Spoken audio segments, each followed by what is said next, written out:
I just want to welcome everybody to Outdoors Online, organizing hashtag Black Birders Week with Tykee James. Thank you so much for joining us on a lovely evening. Us over here in the Eastern Pennsylvania are super excited because it hit 55, maybe even 59 degrees. So we are very thankful for the lovely day that we had today. And thank you so much for participating. Before we get started, just a few things to note. I did start recording this event. Again, if you need to step away, go ahead and throw off your video and you can do whatever you need to do. I ask that you don't leave the event. Just turn off your video. I did mute everybody, and I just ask that everybody stays muted until the Q&A portion of the presentation. If you have any questions during Tykee's presentation, go ahead and throw those in the chat. We will be moderating a Q&A at the end. And if you are having any technical difficulties, go ahead and throw those also in the chat, or you can privately chat with May Axelrod, the lady in the red room. She will be able to help you. She is here for technical support today. Thank you, May. It would be great to see all of your smiling faces during the Q&A. If you're comfortable enabling your video, please turn that on. Part of Natural Land's mission is to connect people to the outdoors and to each other, and we are doing that virtually this evening. Joining me is our presenter, Tykee James, and Kelly Herron-Call, Vice President of Communications Engagement. And we also have Julie Slavitt with us today. She is the Executive Director of TTF. And Julie, would you like to unmute yourself and talk a little bit about TTF? I would be happy to do that. Thank you so much. It's really fun to be on this amazing Zoom call. Again, my name is Julie Slavitt. I'm the director of the Tacony Frankfurt Watershed Partnership, or TTF. The words Tacony and Tacony come from the same Lenape word, which means hidden place or woods.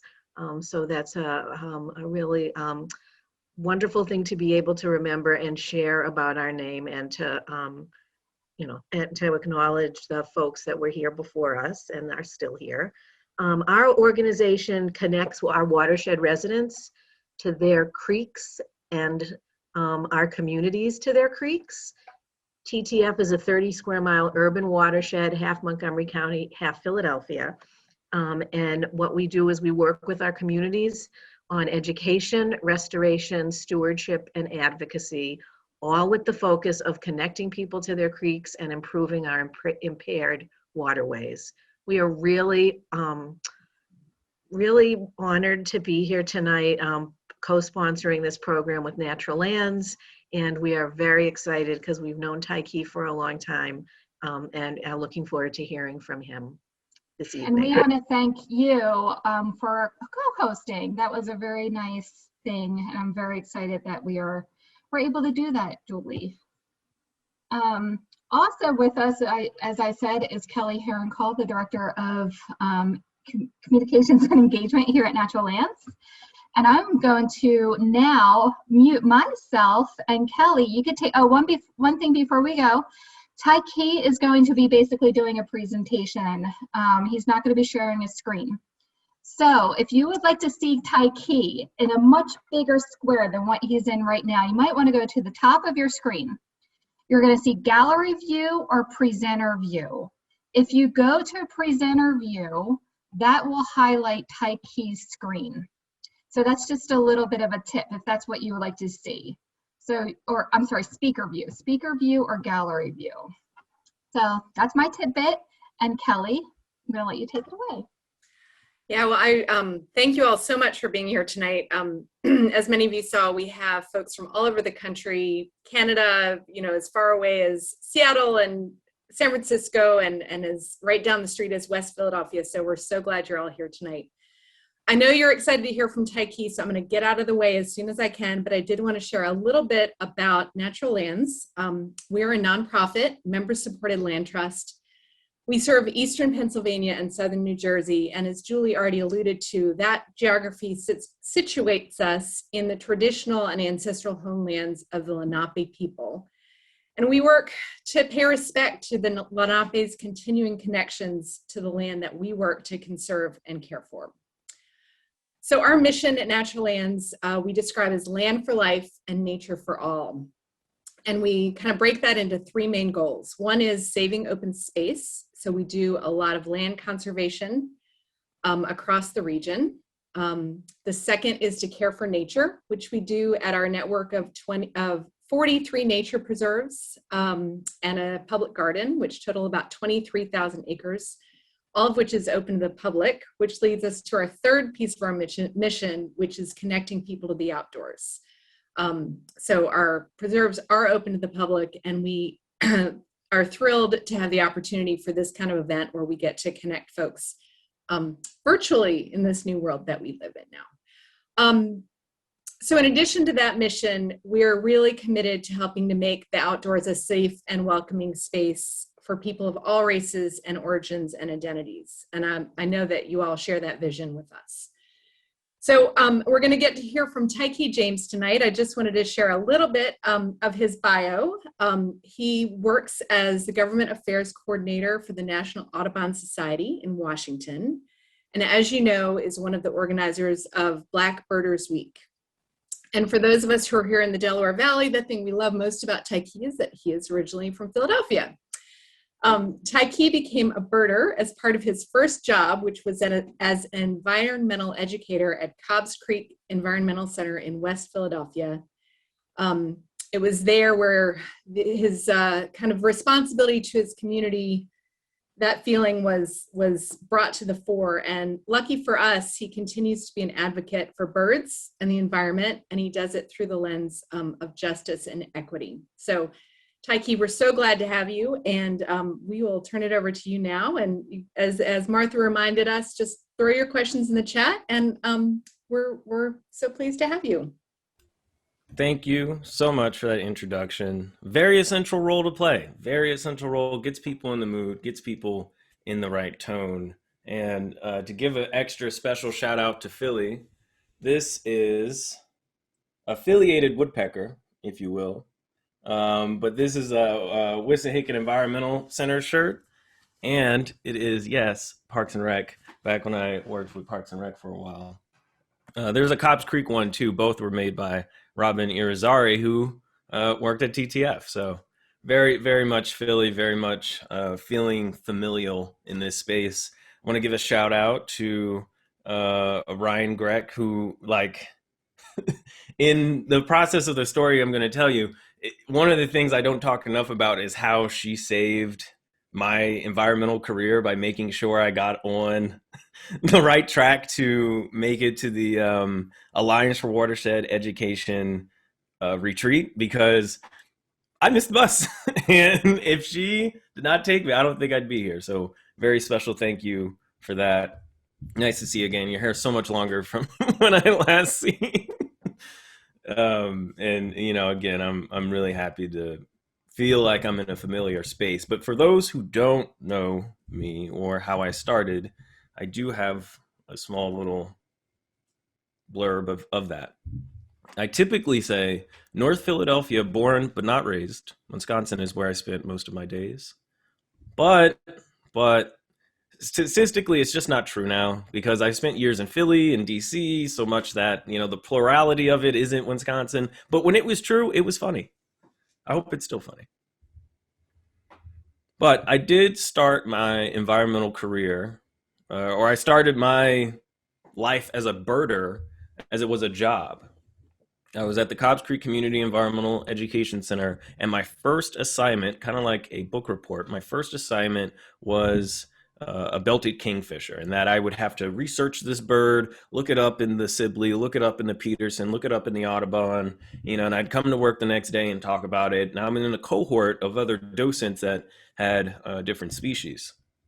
Now, when I came back that next week, I got to see the kingfisher on a cattail making the call as it crossed the creek, and being present for that moment made me think that this was more than just a job. That this is something that not only I can enjoy, but feel connected with my community. And that connection was part of my job. But part of even building that required some research, because there's a reason that people my age, but people definitely of my mom's generation were telling people my age not to go into the park. There's a reason that her parents were telling her not to go into the park. And one of those reasons is the history of police violence in the city of Philadelphia, specifically West Philly, specifically the move bombing that happened 35 years ago that only now the city of Philadelphia is apologizing for. It took the understanding in the presence of what that history was, what that history means, to understand why the community isn't connected with this green space. That community, much like other Black and brown communities, much like other poor communities, was considered a sacrifice zone, if I can borrow some language from Mustafa Ali. And as a sacrifice zone, the city would just put resources not there. They put resources over here, not over here. Where do you see park benches, street lights, and trash cans? Where you see those, that's where you see a clean park. That's where you see a maintained park. That's where you see a safe park. Cobbs Creek as a park, there's a lot more history to go into. And I do implore you all to look into that. But that was my walking into this environmental space, understanding that the conditions that were set were made by things that weren't so environmental. But they were made by things that I experience every day in different ways. And so unpackaging the relations of power with the community and city council, or the community and the city at large, through bird watching was kind of a side project, I thought. Because I was convinced that at Temple University, I was studying mathematics, computer science, and teaching. I was convinced that I was going to be a high school math teacher, maybe assistant basketball coach, assistant, robotics coach or something, I'd be one of those cool teachers. I can still, maybe, I don't know about being cool, but I think I can still be a teacher later on in life. But that job with Cobbs Creek, that understanding, that initial funding, that environmental progress cannot be achieved if we are not advancing racial progress or racial justice, that initial idea was a job that I had for about 4.5, 5 years. And randomly, I got a call from a state representative on Facebook. Nobody uses Facebook call. So it was strange. But she called twice. I was like, okay, first time could be a butt dial. Totally fair. We can move on past this. You're an elected official. I'm just some random dude on Facebook.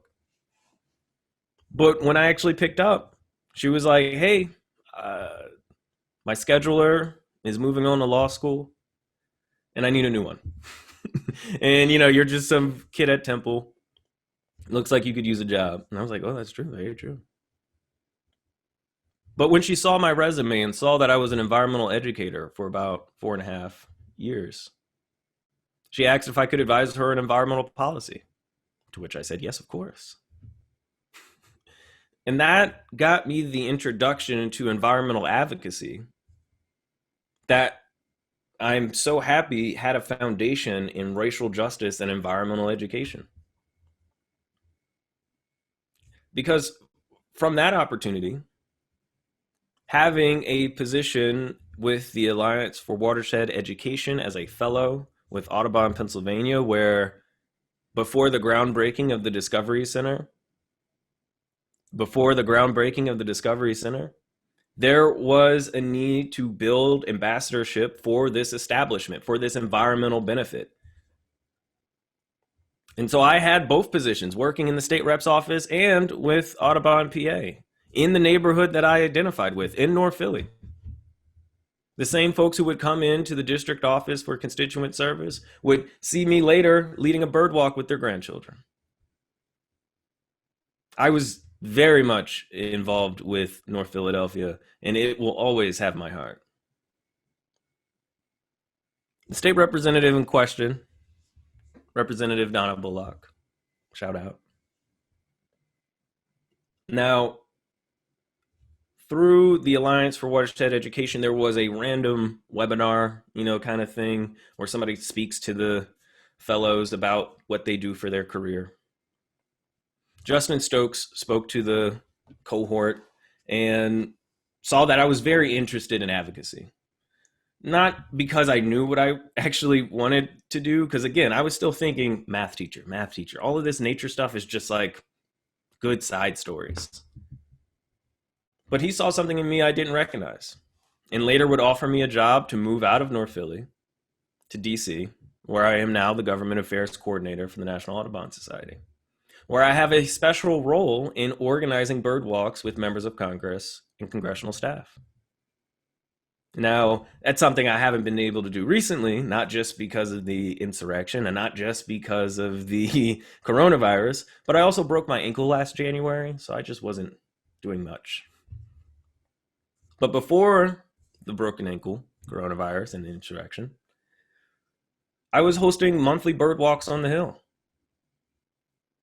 And it was nice to have something like an experience that wasn't just a meeting of ideas, of principles, of numbers and figures, which we do need and we should discuss, and it should be specified 100%. But it just means something a little different when you can share an experience. Oh, shout out. And I've met some folks this way, and there's one staffer in particular in Joe. Well, it doesn't matter whose office. No, I don't have to give out every elected official. Hopefully not. But Joe Morelli's office. She became a birder because of these monthly bird walks, and that meant a lot because I realized my practice of being a birder, my I don't know if it's necessarily a skill, but my practice and my passion really is ignited when I'm around first-time birders.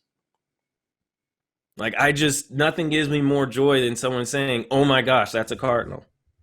For everyone on the East Coast, that's easy. I know if you're on the West Coast, sorry, Martha, you don't see a lot of cardinals your way, but still, it's always something to see that folks can be present in the same way that maybe I was present when I saw that kingfisher. I was so happy that the path of environmental education was grounded in environmental justice and led me to an environmental job. And now that I have this job and my network has grown considerably, I realize what it means to use birding, so to speak, as a way to build community, as a way to build coalition, as a way to be a part of bigger movements. And one of those movements is Black Birders Week. Probably the reason that you're here. And for those who don't know, we're on Wikipedia now. If that's any type of legitimacy. But what made it so special from 2020 is that we did not pick our moment, but we rose to the occasion when the Black experience was the national conversation. Because most of what we saw was trauma, which is very true. It was very unfortunate that at that same time, our community was sharing the trauma of losing George Floyd, Breonna Taylor, and Ahmaud Arbery. And particularly Ahmaud Arbery in Georgia, who was running, could have been watching birds. A lot of the Black birders that we know, when I say we, I mean on Twitter, I guess, they're in the South. And during Black Birders Week, we showed that the Black experience goes beyond trauma, that it includes pride, strength, resistance, and style. We did it in a way that I'm really proud of personally, but I think what made it so special was that it was local in so many places. It meant a lot to people where they were because they understood that it was connected to something bigger. Now, one thing I didn't do last year that I really wish I did, but I couldn't do, was watch birds. I had a broken ankle. I wasn't moving around a whole lot. So now for 2021, I'm going to look forward to building a stronger, Blacker birding community in DC by having a personal big week.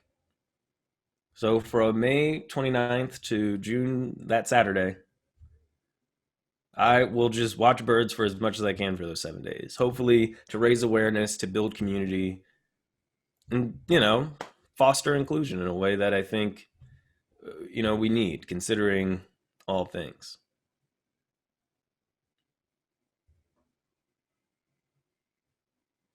Now, from Black Birders Week in 2020, a question I got a lot was, what can I do to help? How can I help? What can I do differently that I can do something that creates some progress? And I generalized that question into 3 answers. One for the interpersonal level, one for the institutional level, and one for the structural level. Don't worry about writing this down. It won't be on the quiz. But on the interpersonal level, I say normalize how you demonstrate your values. Right? Black Lives Matter should be no surprise to your members if they know your values. If you say that as an organization and your members are surprised, have you been normalizing how you demonstrate your values? Right? If you talk about how important inclusion is to the execution of your mission, normalize the inclusive practices that enables that. Here are some examples. Whenever I'm on Zoom, or whenever I'm introducing myself for the first time, especially on the phone where you don't know, you can't see, people just assume, I try to use my pronouns. He, him, his. Another inclusive practice, something that Kelly did very well, a land recognition. Knowing where you are helps you understand how we got here. Me seeing that kingfisher, I had to understand how we got here. Also, it's, a small, very, tactical, inclusive thing. Keep track of how long you talk. It just helps. You don't overtalk if you're just like, oh, I'm at 15 minutes. I better, oh boy. Simple stuff. Here's another thing. Instead of talking on Zoom all the time, but you do want to see people, oh wait, I guess it was upside down. Right? Can we move on? No? More questions? Okay then, simple stuff. Inclusive practices. Normalize it. It shouldn't be a surprise to anyone that you are following your values when you don't have the answer to the question, because we're dealing with complicated stuff here. I don't have the answers, but I do have values. Second thing, rationalize your rules, your policies, your bylaws, your MOUs, your handbooks, the things that you have on paper. Comb through it. Use a fine-tooth comb. And tell me, look me in the eyes and tell me that everything you have in your papers follow your values unambiguously, unhypocritically, and under no other condition. If you could show me that your rules follow your values that accurately, I would love to see them. I would really love to see them, because I would then have the question for you. How is your organization doing when you don't require high-priced donations for board members? Right? If that's the case, I would love to know, how is your organization doing when they can codify a truly equitable and inclusive environment for employees? One where there is pay scale transparency, fair working conditions, a path to promotion, job security. This should be the floor. How did your organization relieve itself of the status quo? The status quo is unsustainable. There is no version of the status quo we have today that we need tomorrow and into the future. We should be allergic to it. It should have expired like bad milk long ago. But people want to take that bad milk and put it in champagne. And it's like, whoa, whoa, whoa, whoa, whoa. This is from France. This is from France. How is your organization doing if your workforce has a voice in the workplace? Which brings me to number 3. Organize against structures. Structures are groups of institutions, or even departments within institutions. Group chats are a way to organize. Committees are a way to organize. Affinity groups are a way to organize. And unions are a way to organize, right? Because individuals may be mighty, but in union, you contain multitudes. Collective power is only a threat to those who benefit from undermining it. Union should not be a scary word. Union should not be a bad word.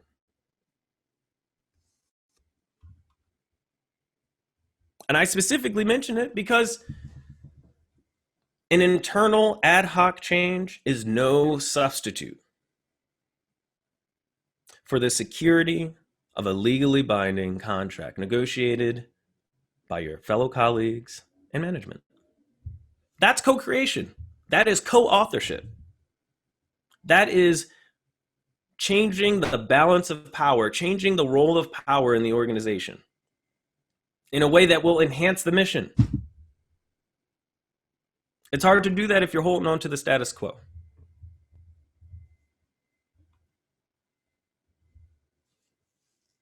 We need movements because apathy and ambivalence have no stake in progress. We all have a role in this movement. We all have a brighter future we can build together. And part of that future I want to help build, or that I'm working on helping build, is in the form of an initiative, in the form of a project I started with a friend of mine from New Jersey, Jeffrey Train. He's not on. But it's called Freedom Birders. I see some folks already smiled, so some people follow me on Instagram. But for those who don't know, Freedom Birders is a racial justice education project that is resourced, and it is resourced by the lessons and inspirations of the civil rights movement, specifically the Freedom Riders, Black Lives Matter movement, and of course, Black Birders Week. In the first session of the Birding While Black Candid Conversation, which can be seen on National Audubon Society's Facebook page, or I can share a YouTube link with the organizers to make sure you all see it. In the first session, we talk about, Christian Cooper brings up no-go zones. And all of those zones are in the South. And as I mentioned, that's where most Black birders are, or at least on the panel. And Jeffrey Train and I came together to answer that, to kind of get together to deconstruct that a little bit, to talk about why that is, to talk about what's being said within the subtext. And so, starting Freedom Birders, we decided to create a self-guided virtual activity that we refer to as the Doors Project. It explores the roots of our shared inspiration for this and the current vision for the project. We facilitate grounding conversations that share curated educational resources that promote culturally responsive lessons that encourage youth and adults to transform the birding community and beyond by connecting the movement of people, the observation of wildlife, and the recognition of land. So right now, it just exists as a virtual project, but the long-term goal is that we have a birding tour of some sort from DC to New Orleans, the similar path of the Freedom Rides, to understand not just what that means when we say no-go zones, because I don't need to be educated on racism. I'm good, I get it. But to understand the history of people in the movement, to understand that the way we got here, the shoulders that we stand on, come from people like John Lewis and leaders from the Student Nonviolent Coordinating Committee. Understanding what tactics it took, not just to desegregate a lunch counter, but to desegregate a city and to desegregate a national political party. The Democratic Party, with LBJ, the 1964 DNC in Atlantic City, New Jersey. Look it up. What it cost for them to get the right to vote in that convention set up so much in us understanding how we need to organize against structures, even structures that ultimately believe in the same thing, but just are going about it the wrong way. How important it is to organize within those structures to make the change that we need. There's a lot of inspiration we've gotten that we can get from history. And it's not just from the freedom rides, even though that's initially why we came together, Jeffrey Drain and I. We're also looking at inspiration from Harriet Tubman and the Underground Railroad. And this project, that other project is taking form right now in the Delmira birding tours that explores Dorchester County in a 4-hour walking and driving tour where you can be familiar with the same habitat and wildlife that Harriet Tubman saw when she was a young woman and then later a leader in Black liberation. And there's a connection with, obviously, moving up from the South to the East Coast, but also to our neighbors in the North.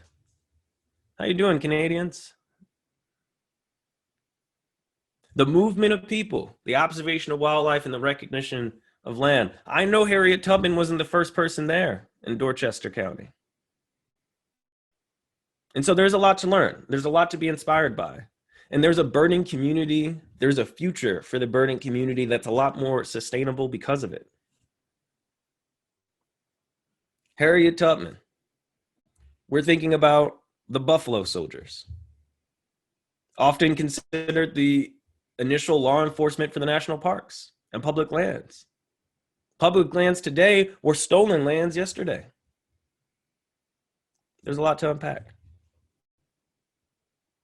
We're also looking at the Great Migration. What took Black people from the South to Chicago, Philadelphia, New York, Cleveland, Gary, Indiana. Statistically, Gary, Indiana has a lot of Black people. Gary, Indiana is also the hometown of Michael Jackson. Just if anyone liked trivia.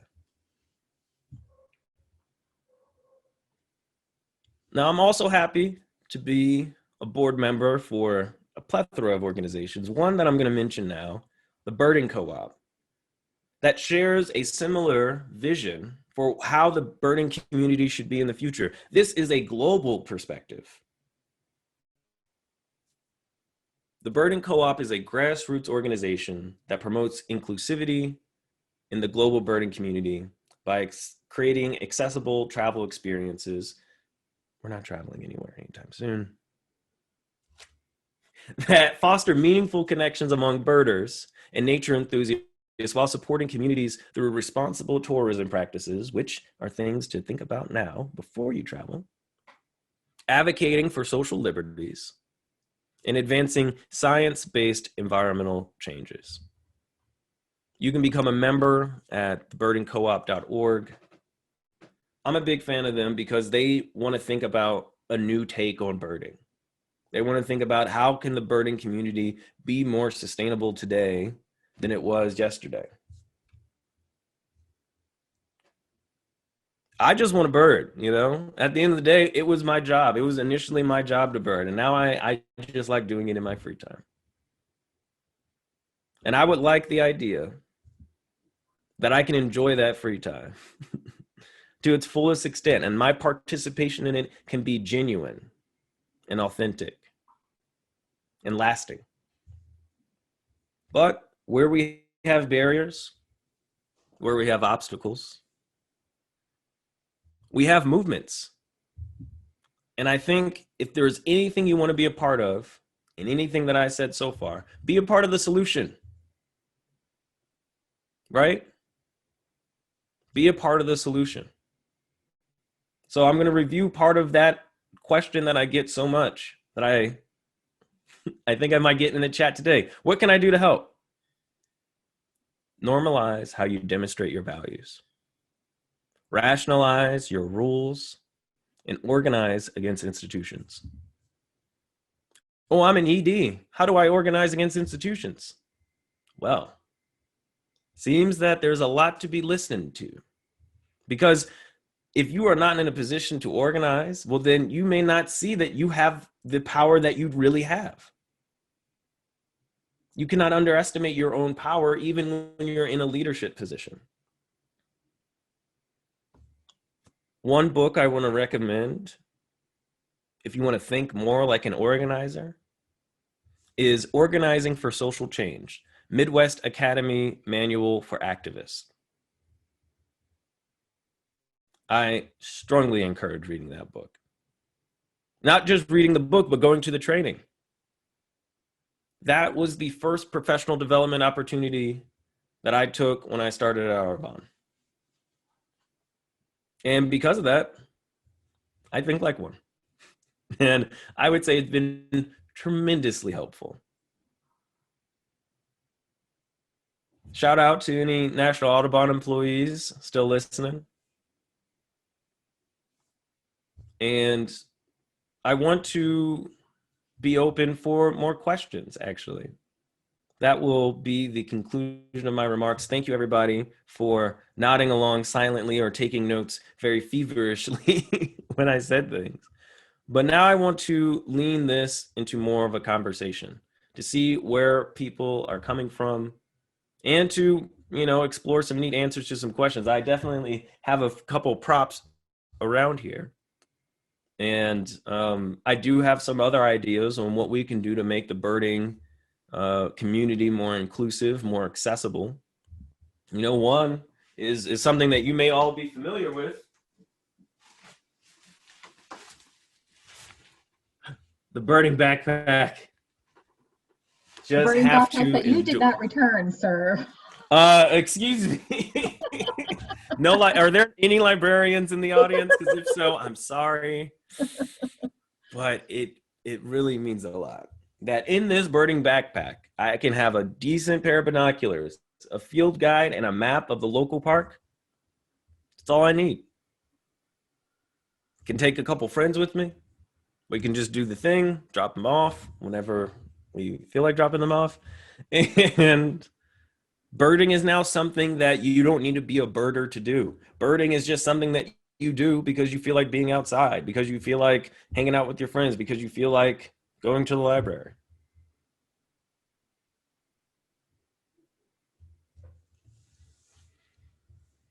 And I want to say as well that, part of my pivot to focusing on Black Birders Week as a more local endeavor is because even myself, I need to appreciate more about understanding land recognition. I'm from Philly, so I'm familiar with the Lenape indigenous peoples. Here in DC, the Nocturchunk peoples. I don't know if there are tribe members that are still alive because of the poorly written history from the colonizers. And so when we share those land acknowledgements and we share what that history of the land that we're on, when we share what that means, we're also connecting ourselves to the solution, because we know part of why we got here is because we didn't know that in the first place. Part of how we got here is because we didn't consider how important this would be later. So now I'm going to direct my attention towards the chat and questions that will come from Martha. Thank you, Tykee. We are, as Natural Lands, we are so thankful that you are joining us and that you are willing to take some of your very precious free time to come and speak Oh, I'll do to it all of anytime. us. It was really nice. Thank you. Thank you. There's a lot of so far comments in the chat, but one of them was, I'm trying to get my environmental club to start it's already going, to start birding. My problem is most of the students that join are not students of color. Any advice on how to engage more students of color? A little bit to unpack, but to get to the answer, the diversity you want happens by the inclusivity that you practice, right? I have never walked into a room and said, I need more people of color to be my friends. I've just personally, at least I like to think that I've demonstrated my values and that like how I act, how I operate in a space is such that people just want to hang out with me. And that a diversity of people would want to hang out with me because in my language, in my practice, in my values, I'm not leaving them out. Right? It's easy to erase people if you were to just walk into a room and say, hey, ladies and gentlemen. It's a common thing to say. It gets people's attention. But when you say ladies and gentlemen, who are you leaving out? Maybe some people who don't identify within that binary. And that's just a small thing. And it takes a lot to learn that. So part of inclusive practices that I also want to tack on is doing your own research. Because it means something different when you say, hey, I read up on this. I may not know everything, but this is where I'm starting from. That's a very different position than what? Huh? What do you say? It's very different.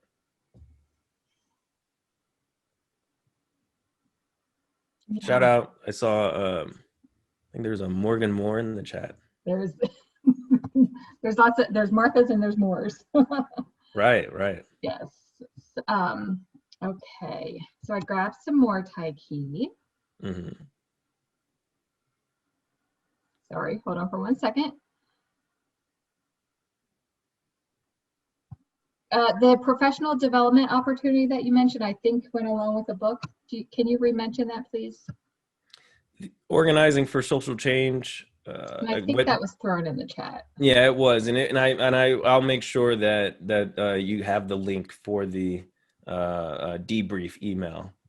Yeah, and that will again, everybody will get the email sometime next week, along with the recording, and any links that we want to send out, we'll send those out too. Martha, do you mind if I jump in with a Yes, question please. from the chat? Tykee, this is from Sarah. There's so much bad news all the time. How do you find the joy and the motivation to keep going?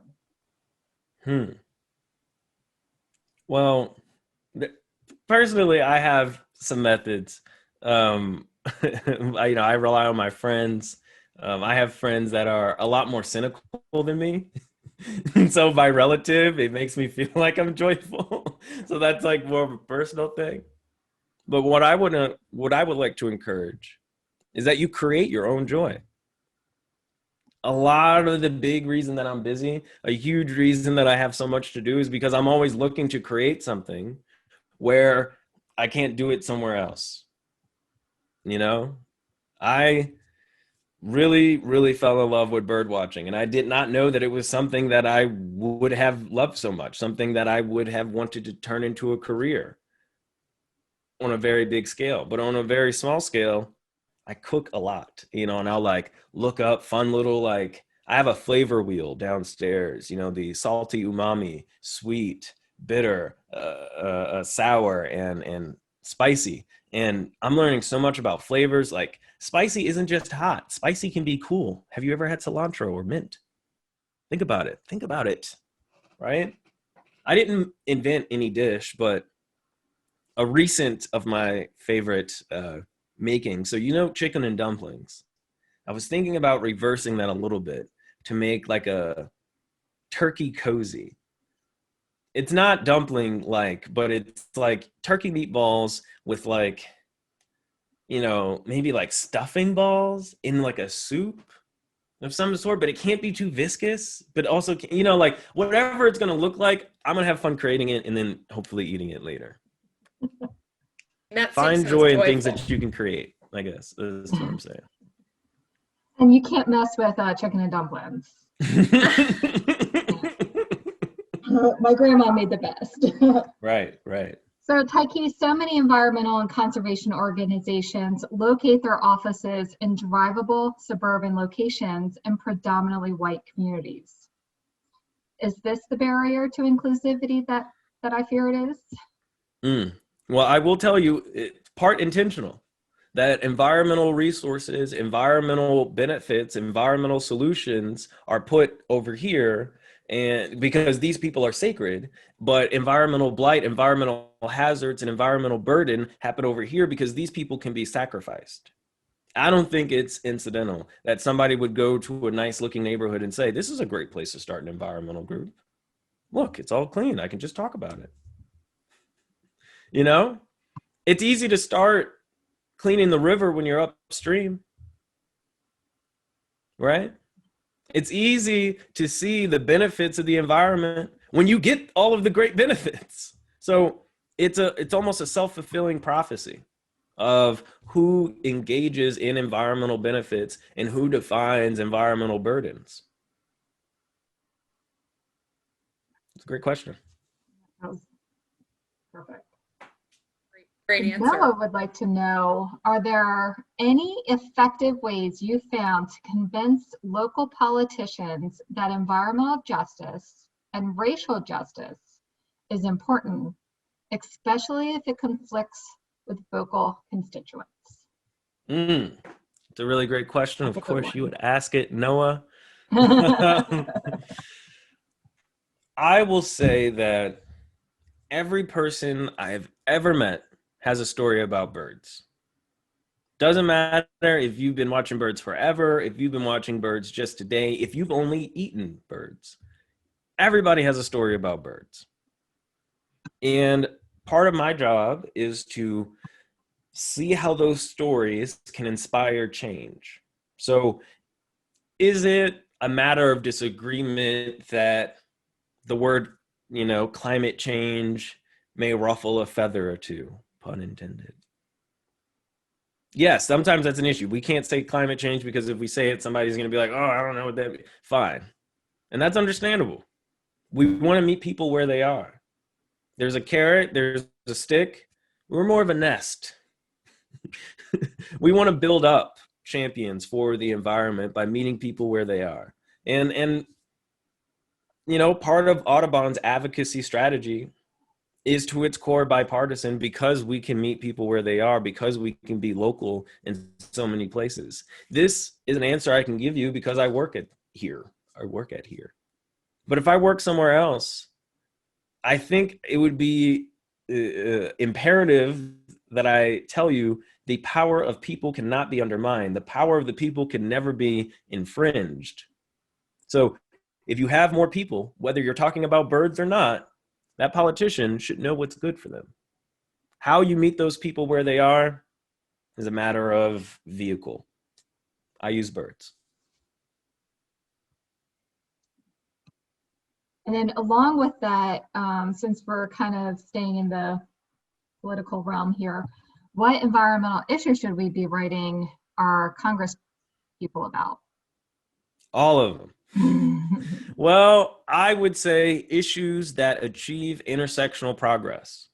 Issues that are not just about the benefits of white people in this environmental movement that has been so defined so well, that has had a marketing head start.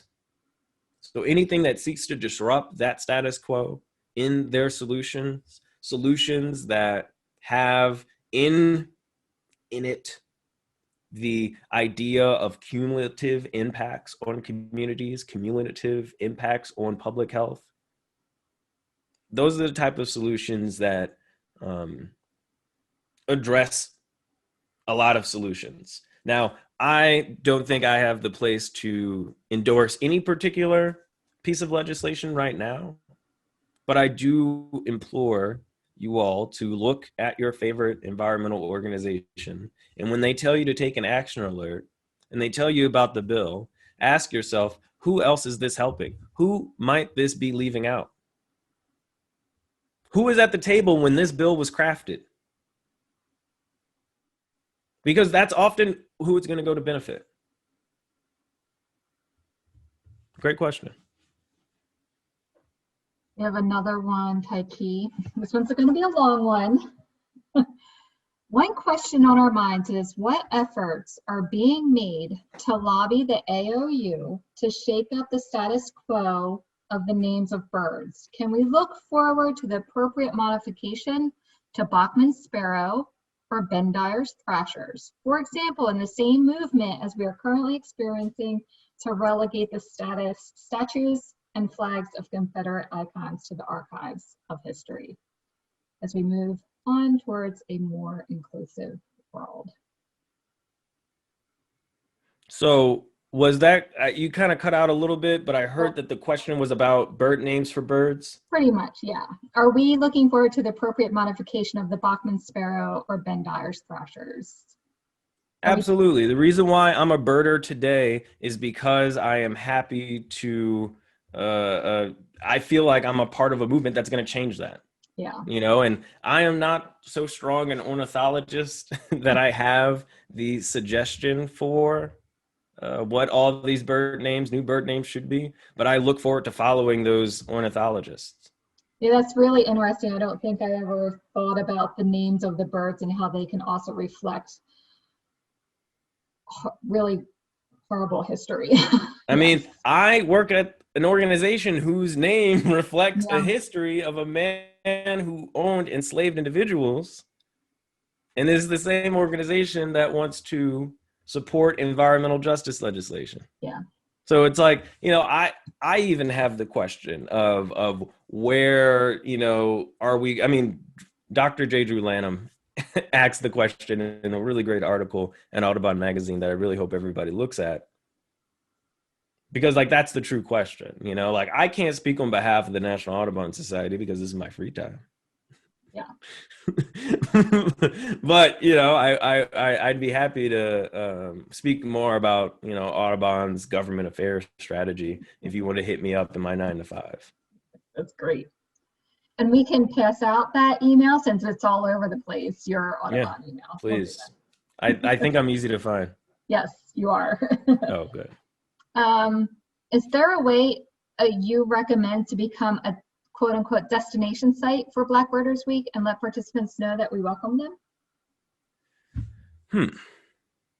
Part of that idea, like a symbol or a recognition of it being a better space, a safe space, an inclusive space, that idea is developing with the project I mentioned earlier, Freedom Birders, because we want our logo to be a symbol of allyship in the birding community. We want folks to look at Freedom Birders and think that folks that went through their resources or went through their training or are a little more conscious in their birding, and especially because this is targeting birdwalk leaders and environmental interpreters and historians, we would hope that this logo, this symbol, can provide some of that.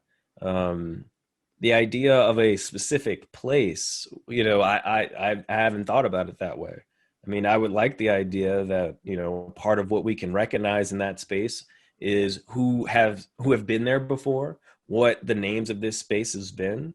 And yeah, if that can be appropriate, could we designate such a space? You know, I think I'd love to see it. Yeah. Yeah, there was a lot of comments earlier about people feeling unsafe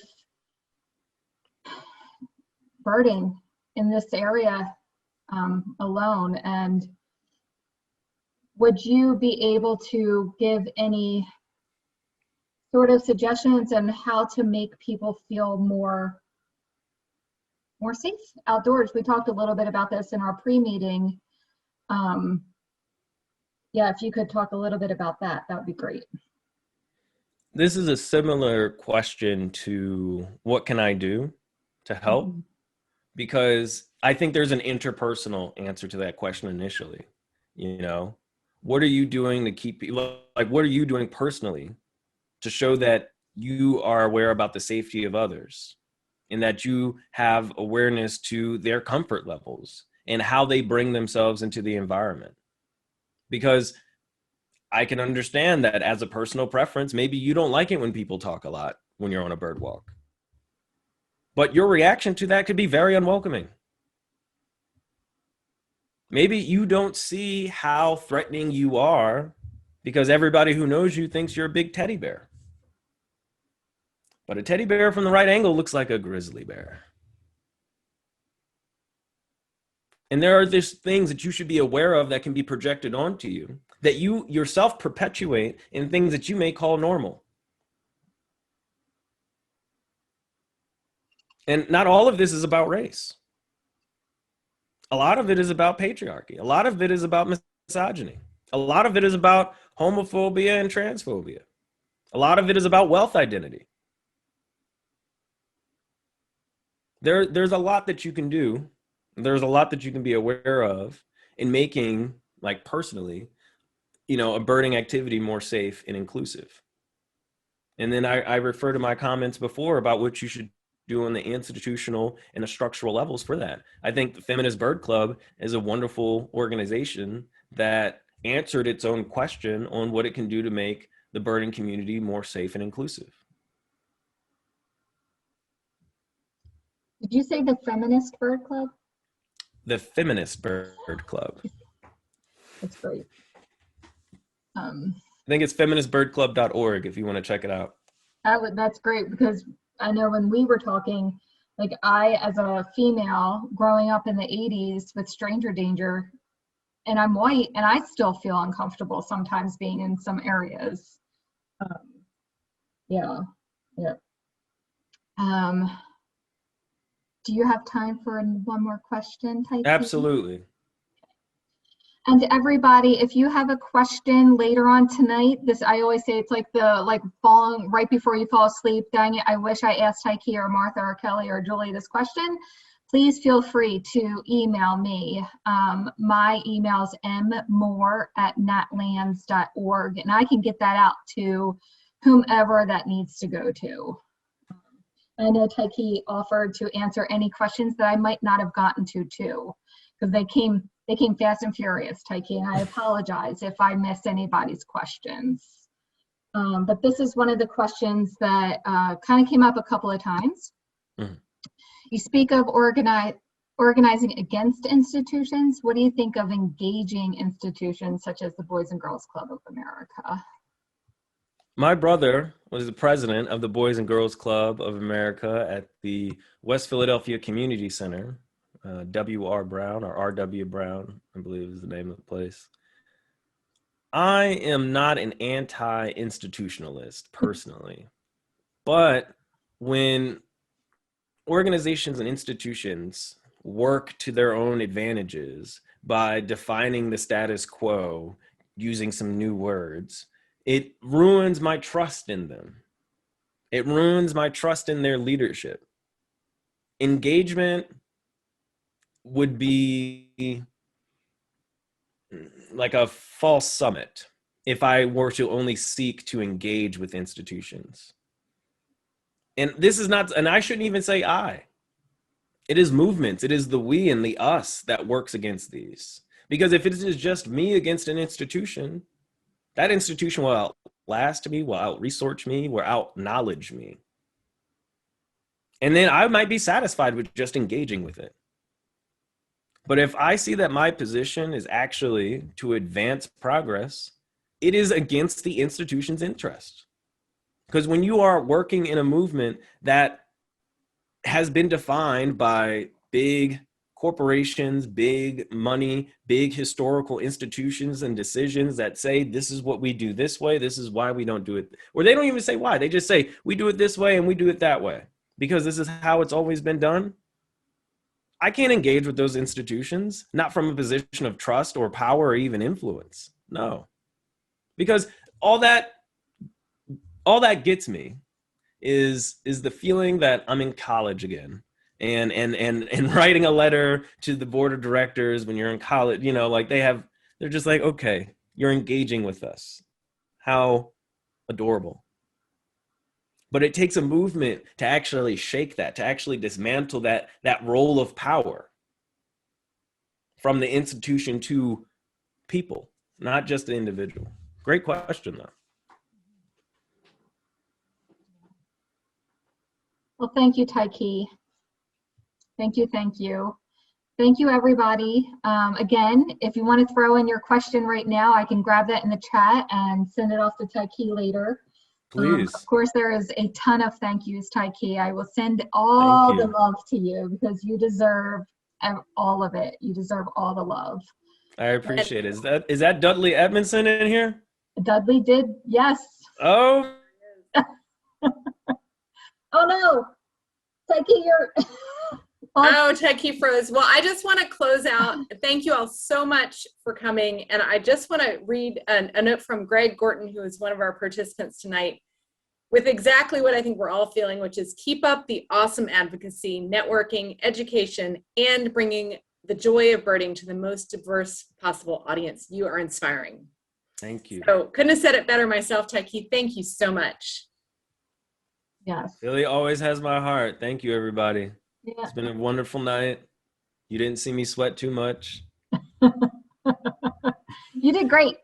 Thank you. I really appreciate. Oh, you were recording that part? All right, that's Of fine. course I was. I sweat too. All right.